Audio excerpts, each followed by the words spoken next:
স্বামী স্ত্রীর মাঝে ভালোবাসা বাড়ানোর জন্য ইসলাম খুব সুন্দর কিছু দিক নির্দেশনা দিয়েছে।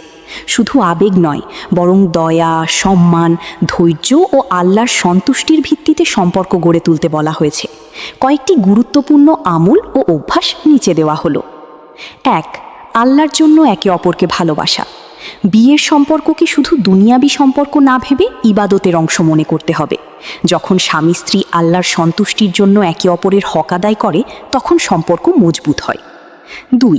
5 ওয়াক্ত নামাজ ও একসাথে দোয়া। যে ঘরে নামাজ হয় সেই ঘরে শান্তি নেমে আসে।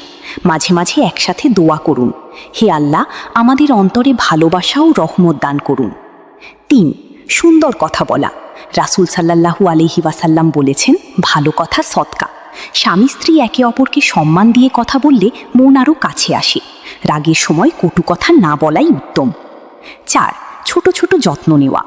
ইসলামে পরিবারের প্রতি যত্নকে অনেক গুরুত্ব দেওয়া হয়েছে, যেমন ক্লান্ত হলে পাশে বসা, হাসি মুখে কথা বলা, খাবারের খোঁজ নেওয়া, অসুস্থ হলে সেবা করা। এগুলো ভালোবাসা বাড়ায়।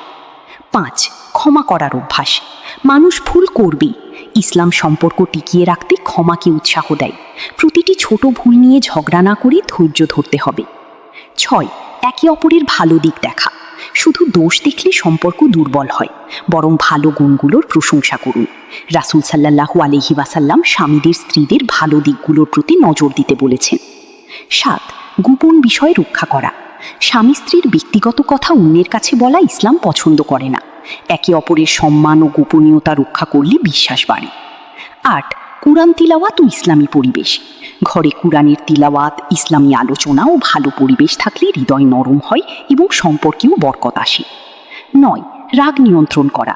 রাগের সময় চুপ থাকা, অজু করা, জায়গা পরিবর্তন করা, এসব ইসলামী পদ্ধতি সম্পর্ককে বড় ক্ষতি থেকে বাঁচায়। 10. একে অপরের জন্য দোয়া করা।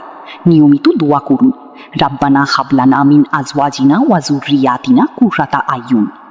এই দোয়াটির অর্থ, হে আমাদের রব, আমাদের স্ত্রী সন্তানদের আমাদের চোখের শীতলতা বানিয়ে দিন। ইসলামে ভালোবাসা শুধু অনুভূতি নয়, এটি দায়িত্ব, দয়া ও রহমতের সম্পর্ক। তাই ছোট ছোট ভালো কাজ, ধৈর্য এবং আল্লাহকে ভয় করার মাধ্যমে স্বামী স্ত্রীর সম্পর্ক অনেক সুন্দর হয়ে ওঠে।